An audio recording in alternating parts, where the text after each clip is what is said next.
Hello again, welcome or welcome back to my YouTube channel A Young Homeopath. Hope you all are doing well. So आज के video में हम जो हमारा GIT वाला portion था उसे ही कंटिन्यू करने वाले हैं. हमारी आज की मेडिसिन है एबॉर्टेनम. ठीक है. एबॉर्टेनम का भी अगेन बेस एक्शन होता है ऑन द GIT. इसका भी हम वही सारे फॉर्मेट के अंदर पूरी मेडिसिन को पढ़ेंगे जैसे कि हमने AB स्कैन और AB स्नैग्रा पढ़ा था. ठीक है. Let's start it. सबसे पहले हम बात करेंगे इसके कॉमन नेम के बारे में. इसका कॉमन नेम दो है. The first one which is a ladies love and second one which is a southern would. ठीक है. देन इसके प्रूवर का नेम हम देखेंगे. यहाँ पर अगेन 3 प्रूवर्स हैं. Doctor Cushing, doctor Ketchell and doctor Devinter. ये थे इसके प्रूवर के नेम. देन अब हम बात करेंगे इसके फैमिली नेम के बारे में, फैमिली के बारे में. ये अगेन बिलोंग करती है कॉम्पोजिटिव फैमिली से, जो कि हमारा बेलाडोना एंड नक्सवार्मिंग का भी इसी फैमिली से बिलोंग करती हैं. अब हम देखेंगे इसका कॉन्स्टिट्यूशन. हम देखेंगे इसका कॉन्स्टिट्यूशन. उसमें भी सबसे पहले हम देखेंगे इसका फिजिकल मेकअप. फिजिकल मेकअप कुछ इस तरीके से है कि the patient is emaciated and specially the emaciation mark on the lower lip. And second thing, old looking means child भी ओल्ड लुकिंग होगा. Then face pale and wrinkle on the face. ठीक है. तो इसे हम इस तरीके से लिख सकते हैं कि first thing that child seems old looking. Second thing, face is pale and wrinkles. Second thing हम लिखेंगे emaciation which is mostly marked in the lower lip. ठीक है. इतना अगर आप फिजिकल मेकअप के अंदर देखते हो तो ये क्लोज टू इनफ है. देन इसके बाद हम देखेंगे इसका टेम्परामेंट. टेम्परामेंट है again irritable and irritable. Irritable and irritable. Okay. मैं आगे आपको सारी चीज़ें अच्छे से समझाऊंगी. देन इसके बाद है इसका माइजम. माइजम यहाँ पर सिर्फ रखिएगा सौरा. ओके. आपको कभी कभी जो कंपेयर एंड कॉन्ट्रास्ट वाली चीज़ होती है उसके लिए एबॉर्टेनम एंड उसके साथ पूछा जाता है मैग्नीशियम का. ओके. बिकॉज कि इन दोनों का कहीं ना कहीं सेम एक्शन है या फिर जो सेम इसका क्लिनिकल है वो रहता है. ओके. इसीलिए ये दोनों चीज़ें कंपेयर एंड कॉन्ट्रास्ट में पूछी जाती है. ये जो एबॉर्टेनम है वो AB स्नैग्रा और AB स्कैन के साथ नहीं पूछी जाती या फिर तो ये अकेले ही पूछी जाती है. ठीक है. नाउ अब हम आते हैं हमारी मेन चीज़ के ऊपर विच is a clinical. Okay. Clinical that means कि अगेन आपको बता देती हूँ क्लिनिकल का मतलब क्या होता है कि ये मेडिसिन हम कौन सी डिजीज़ के लिए यूज़ करते हैं. क्लिनिकल के अंदर पहली चीज़ जो है वो है marasmus. Then second thing which is a indigestion. Okay.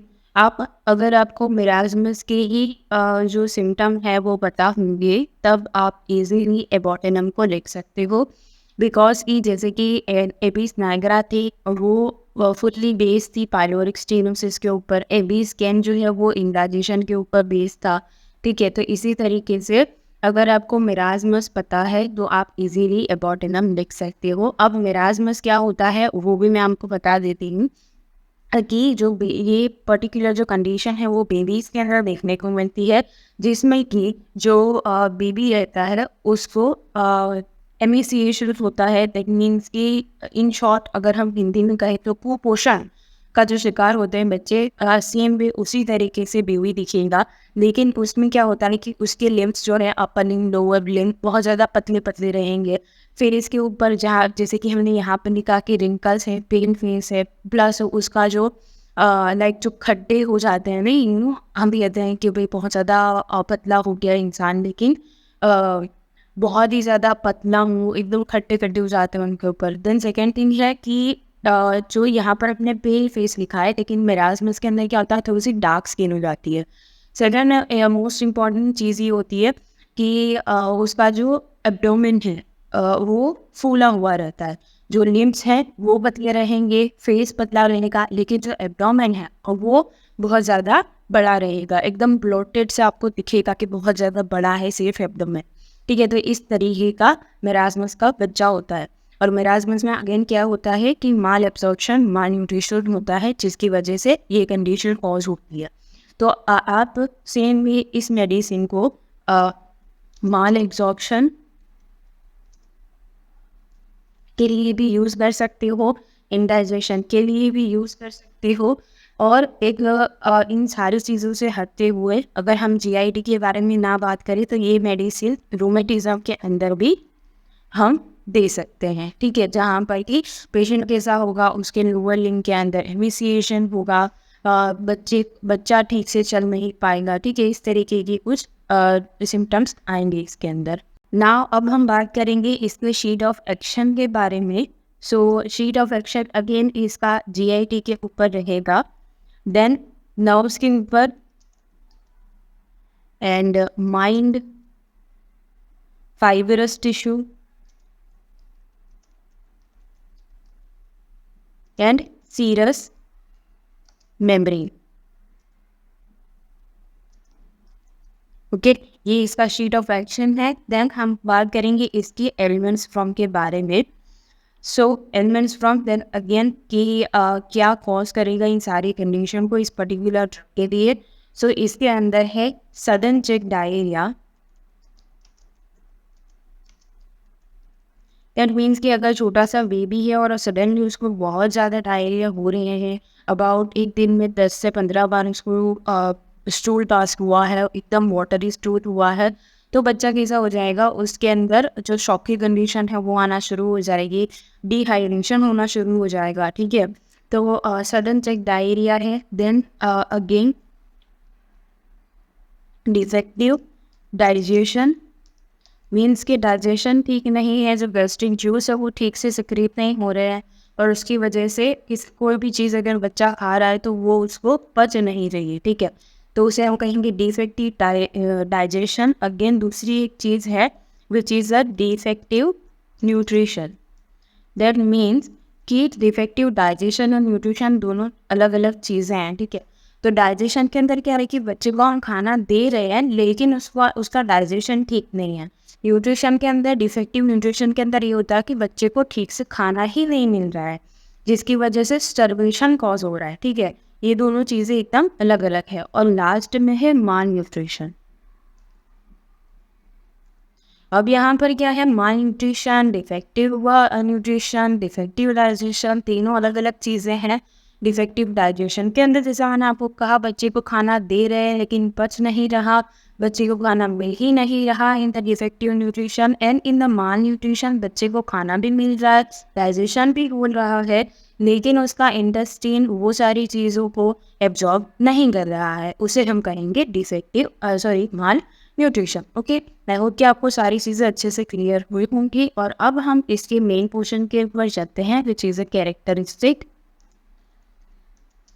Characteristic symptoms. So अब हम बात करेंगे इसकी कैरेक्टरिस्टिक सिम्टम्स के ऊपर। सो फर्स्ट जो सिम्टम है वो हमारे पास कुछ इस तरीके से है कि चाइल्ड इज कॉन्स्टेंटली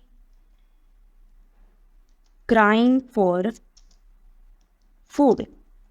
ठीक है, अब ये एक क्यों कंडीशन कॉज होगी कि भाई चाइल्ड को खाना चाहिए, बिकॉज कि जो बच्चा है उसको डाइजेशन ठीक नहीं है। ठीक है, उसको वो सारी चीज़ें मिल ही दे रही है उसकी बॉडी को, तो बॉडी बार बार खाने को मांगेगी, राइट। सो बेबी इसीलिए, चाइल्ड इसीलिए बार बार रोता रहेगा खाना खाने के लिए। सेकेंड थिंग है pain in the stool, pain in stomach, pain in stomach and abdomen,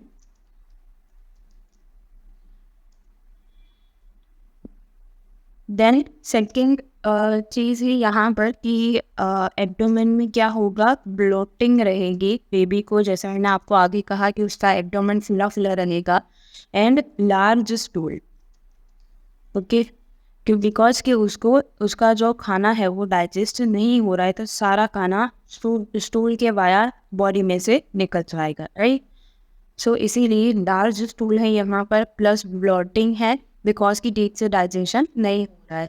अब यहाँ पर हम एक नई चीज़ के बारे में बात करेंगे जो कि आपको पूछा जाता है इन कंपेयर एंड कॉन्ट्रास्ट के अंदर विथ मैग्नीशियम का, जो कि है इसका स्टूल, कैरेक्टरिस्टिक स्टूल ऑफ एबॉटिनम और the characteristic stool of the magnesium का। अब जो इसका स्टूल है एबॉटिनम का वो है with undigested particle in the stool, and second thing very important, which is a ricey watery stool. Okay, अब आप इसीलिए समझ सकते हो यहाँ पर कि अनडाइजेस्टेड थिंग्स क्यों रहेंगे स्टूल के अंदर, because there is a defect in either in the digestion और द न्यूट्रिशन और द माल न्यूट्रिशन और माल एब्जॉर्प्शन। ओके, इन सारी चीज़ों की वजह से जो बेबी का स्टूल है वो अनडाइजेस्टेड रहेगा। सेकेंड थिंग, लार्ज स्टूल रहेगा और उसी के लिए यहाँ पर ब्लॉटिंग होगी, ठीक है। और राइसी वाटरी स्टूल क्यों होगा, बिकॉज कि यहाँ पर जो सारे अनडाइजेस्टेड थिंग रहते हैं इंटेस्टाइन के अंदर, तो उसकी वजह से राइसी वाटरी स्टूल होगा, ठीक है। राइसी वाटरी स्टूल से हमारा क्या मतलब है कि स्टूल के साथ पानी भी निकलेगा जो कि कैसा होगा, वाइट कलर का। ओके, इसीलिए हम इसे कहते हैं राइसी वाटरी स्टूल। ओके, सो आपको इतनी चीज़ें याद रखनी है। सेकेंड थिंग है कि great prostration and great weakness, ठीक है। बिकॉज क्यों रहेगा, ऑफकोर्स कि बेबी के जो पूरा बॉडी है उस खाना नहीं मिल रहा है, तो उसके लिए सारे फंक्शन है वो नहीं होते। यहाँ पर एक दूसरी चीज़ आती है हेक्टिक फीवर, एंड लास्टली यहाँ पर डायरिया भी होगा और कॉन्स्टिपेशन भी होगा, ठीक है। तो यहाँ पर हम लिखेंगे डायरिया अल्टरनेट विथ कॉन्स्टिपेशन। अब यहाँ पर क्वेश्चन होगा कि डायरिया अल्टरनेट विथ कॉन्स्टिपेशन क्यों है, बिकॉज कि यहाँ पर डाइजेशन भी डिफेक्टिव है, तो जो फूड पार्टिकल्स है वो कहीं ना कहीं फंस जाएंगे, ठीक है। तो उसकी वजह से यहाँ पर कॉन्स्टिपेशन भी कॉज होता है और ठीक से डाइजेशन नहीं हो रहा है। दैट मीन्स कि जो जूसेस है वो सिक्रेट नहीं हो रहे हैं। मान एब्जॉर्प्शन के अंदर भी क्या होता है कि हमारी बॉडी जो है वो अच्छे से सारी चीज़ों को एब्जॉर्ब नहीं कर पाती है, तो माल एब्जॉर्प्शन की वजह से यहाँ पर डायरिया होगा और डाइजेशन डिफेक्टिव है उसके लिए यहाँ पर कॉन्स्टिपेशन होगा। बिकॉज कि डाइजेशन ही ठीक नहीं होगा तो जो पेरिस्टालसिस मूवमेंट है वो ठीक से नहीं हो पाएंगी, सो उसकी वजह से यहाँ पर कॉन्स्टिपेशन होगा। अब लास्टली हम बात करेंगे इसके मोडालिटीज़ के बारे में। मोडालिटीज़ में सबसे पहले हम देखेंगे इसका एग्रावेशन। सो एग्रावेशन के अंदर क्या है, एट द नाइट बेबी को स्टमक के अंदर ज़्यादा पेन होगा, खाने के लिए ज़्यादा वो रोएगा। Then by the cold, okay, and amelioration by motion. So ये थी हमारी पूरी छोटी सी drug which is abrotanum. I hope कि आपको ये जो पूरा कॉन्सेप्ट है, जो पूरी ड्रग है वो अच्छे से समझ में आई होंगी, क्यों यहाँ पर ये सारे क्लिनिकल्स लिखे हुए हैं, ये जो सारे सिम्टम्स हैं वो कहाँ से आए, ओके। एंड एल्बन्स फ्रॉम क्या होता है, और इन तीनों कंडीशन के अंदर आपको अच्छे से समझ में आया होगा जो ये तीनों कंडीशंस है वो। देन आपको क्या देखना है, क्या लिखना है सबसे ज़्यादा इसके अंदर, ओके। सो आई होप कि आपको ये वीडियो कहीं ना कहीं हेल्प करेगा, कहीं ना कहीं एबॉर्टेनम को समझ में आने में हेल्प करेगा, ठीक है। So if you like this video then like, comment, share and subscribe to my channel, and also if you want any video on the specific topic then you can tell me in the comment section, as well as you can DM me on my IG account, link is in the description box. Thank you so much for watching.